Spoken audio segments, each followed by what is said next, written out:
Ibrahim alikuwa akimsubiri Mungu, lakini ndani yake kulikuwa kuna picha ya ushindi. Lakini akiona ahadi ya Mungu hakusita kwa kutokuamini, bali alitua nguvu kwa imani, akimtukuza Mungu, huku akijua hakika ya kuwa Mungu haweza kufanya yale aliyoahidi.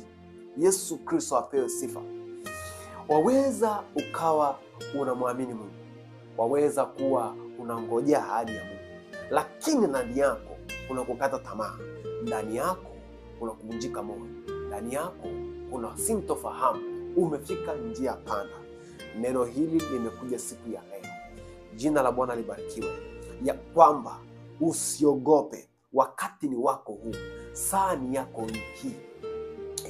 Yesu Kristo atakuja kwako hima. Hizi ni habari njema. Habari njema maana yake ni nini? Lazima utoke gizani.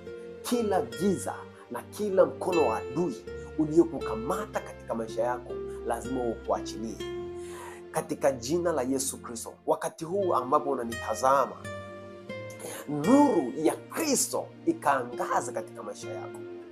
Kila aliyekudharau, kila aliyekunyoshia kidole, katika jina la Yesu, chukua neno hili la Warumi 4 kuanzia mstari wa 20, jinsi ambavyo neno la Mungu sema hakusita kwa kuingoja ile ahadi ya Mungu. Sasa neema hii ni sasa imefunuliwa. Neema hii, sikiliza, neno la Mungu linasema hivi: mimi si Mungu aliye wafu, mimi ni Mungu aliye hai. Neno hili haliko kwa ajili ya mtu fulani, neno hili liko kwa ajili yako wewe sasa hivi. Yes. Yani ninavyoongea sasa hivi, uweza wa Mungu uko mahali hapa kufanya kitu katika maisha yako. Uweza wa Mungu uko kwa ajili ya kufanya njia pasipo na njia katika maisha yako. Neema ya Mungu ingalipo na upako wa kimungu ungalipo katika jina la Yesu Kristo. Neema yake ikafungue njia zako. Kila kitu kile ambacho kimekuwa katika hali ya kufa, kuanzia siku ya leo kikapate kuwa hai. Kikapate kuwa hai.